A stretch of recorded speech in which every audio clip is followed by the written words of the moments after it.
Welcome to Cooking with Christian. We're doing mac and cheese today. Baked mac and cheese. It should be good.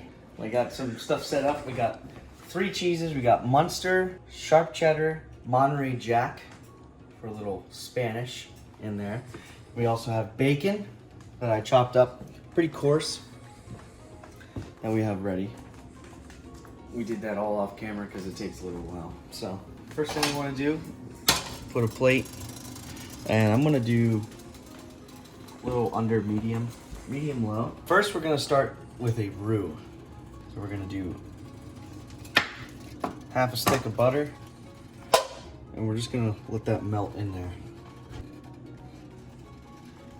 That's gonna take a little bit. Okay, so we got butter is all nicely melted, and now we have to wait until most of the water cooks out of the butter. Because if you didn't know, butter has water in it. So yeah, we want to get rid of most of that water so that when we make our roux and put in our flour, it doesn't clump up and give like a grainy texture. So we'll leave that for 3 minutes. Oh, it smells so good. So now that the water is mostly cooked out of this, we're gonna add our flour.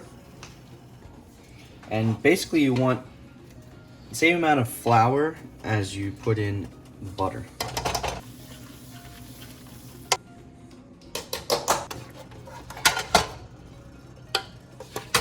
Now it's really thickened, and we're going to back on the heat, and it's getting a little warm there, so I took it off. But so that's a roux. Now we're going to make a bechamel, which is basically a roux and you add milk. I'm going to do this in parts.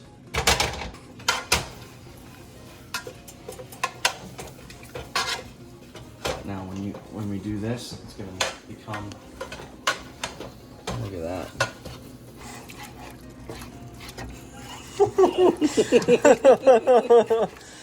Let's get in there.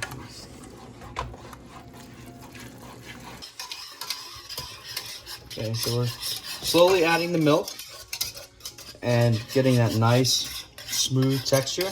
We're just going to keep adding it until it's just about as thick or a little bit thicker than heavy cream would be. And it looks like we're almost there. See how nice and smooth that is? Now we're going to let this sit and just until it starts to simmer. Get it warm, and then we're gonna add our cheese. This right here is our bechamel. This is what a bechamel is. Milk, butter, flour. That's all it is. After this bechamel, we're gonna add the cheese. It's going to become a Mornay sauce. Thickened up and started to simmer.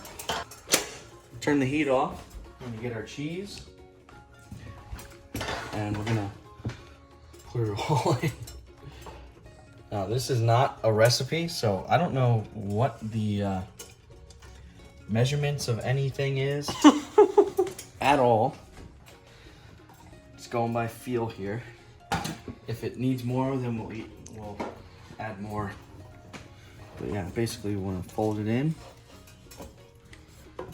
Start to melt the cheese. I think we need more cheese, I think. We don't want to continue cooking it as it's melting, because the key to the creaminess of this take on it is letting it melt as it's cooling down. We have our 3 pans. I don't know how much this is gonna make, so we just did all the pans that we have.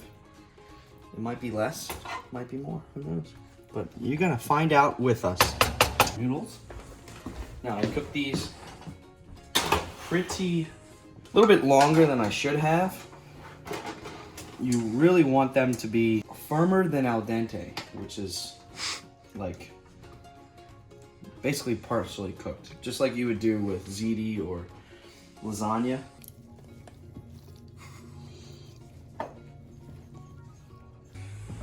I think this is where we want to add our bacon. We're gonna add it into here. Okay, that looks good. And we're gonna add our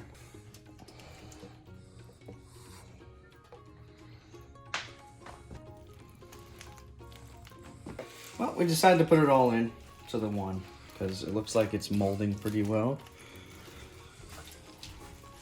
Yeah, it's looking pretty good.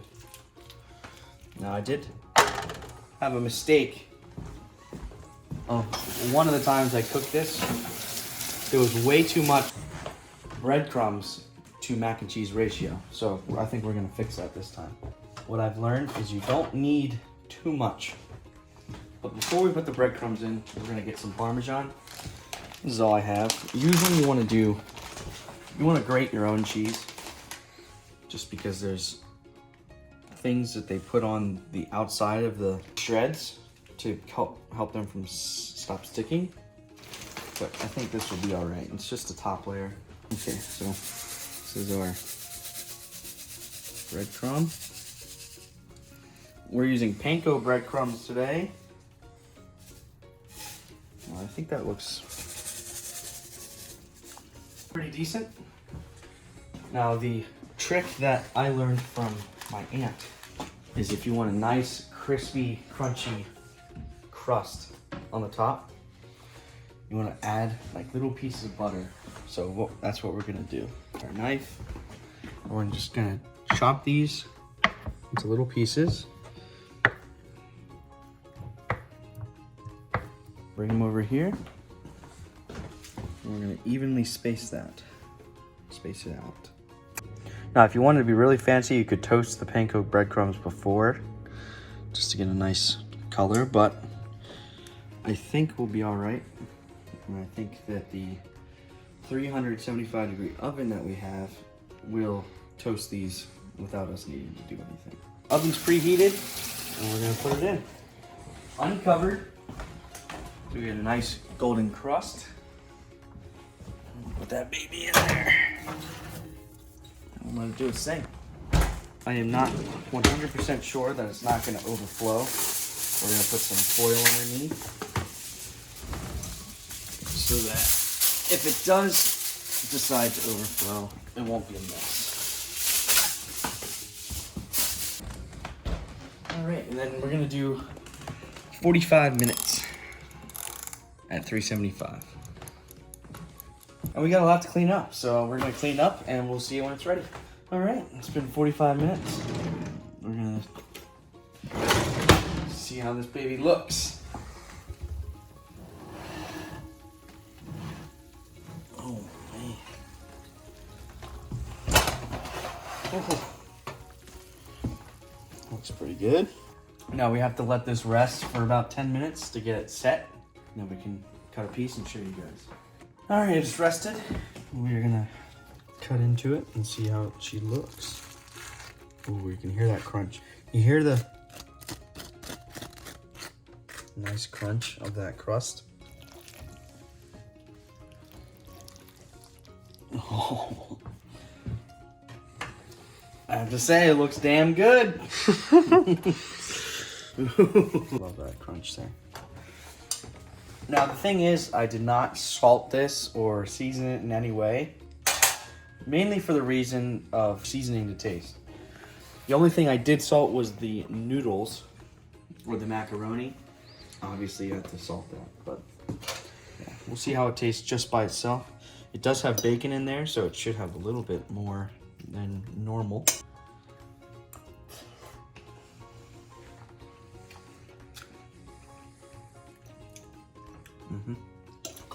Yeah.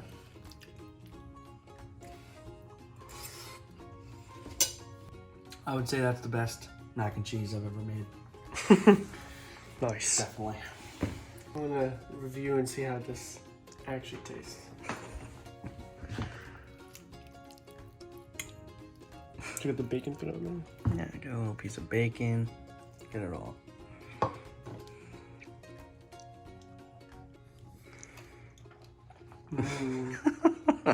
Dude. Now that's good. Just gonna Can this be mine? Yeah. Yes. I would say that was a success. Thanks for watching Cooking with Christian, Mac and Cheese edition, and we'll see you in the next one.